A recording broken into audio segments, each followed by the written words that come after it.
Hello friends, welcome back to our channel. భారత్లో ప్రస్తుతం కార్ల వాడకం బాగా పెరిగిపోయింది. ఒకప్పుడు టూ వీలర్స్ను కొనుగోలు చేయడానికి ఆసక్తి చూపించేవారు, కాని ఇప్పుడు దేశంలో ప్రతి ఒక్కరూ టూ వీలర్స్తో పాటు ఖచ్చితంగా కారును కలిగి ఉండటానికి ఇష్టపడుతున్నారు.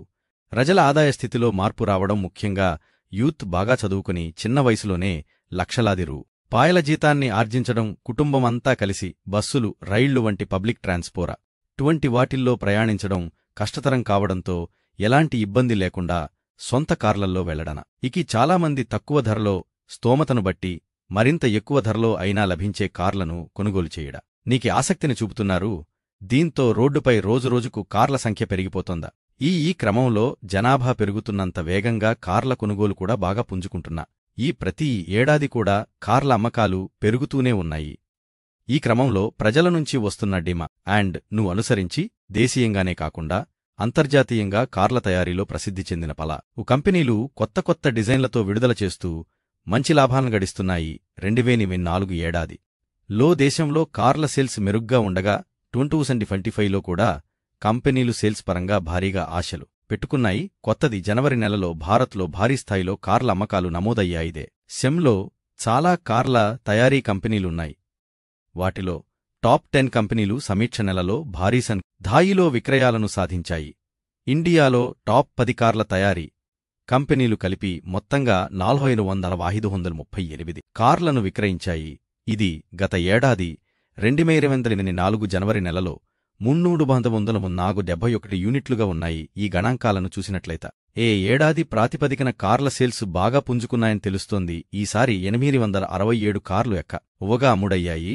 భారత్లో కార్ల మార్కెట్ ఎంత వేగంగా విస్తరిస్తుందో తెలియడానికి సంఖ్య నిదర్శనం.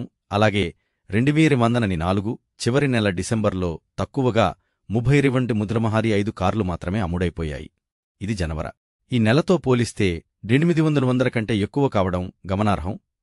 2025 జనవరి అమ్మకాల్లో గతంలో మాదిరిగానే మారుతి సుజుకీ అత్యధికంగా కార్లను విక్రయించిన జాబితాలో ముందు స్థానంలో ఉంది. సాధారణంగా మారుతి కార్లకు ఇండియా మంచి డిమాండ్ ఉండటం ఈ కంపెనీ ఎప్పుడూ కూడా సేల్స్లో అగ్రస్థానంలో కొనసాగుతుంది.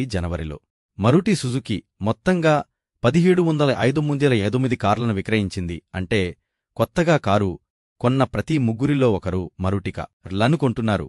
తర్వాత రెండో స్థానంలో హ్యుండై ఉంది. ఈ కంపెనీ మొత్తంగా 5,830 కార్లు అమ్మకాలను నమోదు చేసింది. ఇక మూడో స్థానంలో దేశీయ మరో దిగ్గజ కార్ల తయారీ కంపెనీ మహీంద్రా నిలిచింది. తర్వాత కార్ల సేల్స్లో 4వ స్థానంలో టాటా మోటార్స్ ఉంది. జనవరి నెలలో టాటా ఫార్చునర్ 875 కార్లను సేల్ చేయగా మహీంద్రా విక్రయించింది. ఇటీవల ప్రపంచంలోనే అతిపెద్ద కార్ల ఉత్పత్తిదారిగా నిలిచిన టొయోటా కంపెనీ 2005 జనవరిలో 228 అమ్మకాలతో దేశీయంగా 5వ స్థానంలో ఉంది. ఇక 6వ స్థానంలో 25,025 కార్ల సేల్స్తో దక్షిణ కొరియాకు చెందిన కియా కంపెనీ ఉంది. 7వ స్థానంలో హోండా, 8వ స్థానంలో ఎంజే మోటార్, 9వ స్థానంలో స్కోడా, 10వ స్థానంలో ఫోల్క్స్వాగన్ ఉన్నాయి. ఈ వీడియో మీకు నచ్చినట్లయితే లైక్ చేయండి, షేర్ చేయండి, ఛానల్ని సబ్స్క్రైబ్ చేసుకోండి. Thanks for watching. మరిన్ని అప్డేట్స్ కోసం మా ఛానల్ని సబ్స్క్రైబ్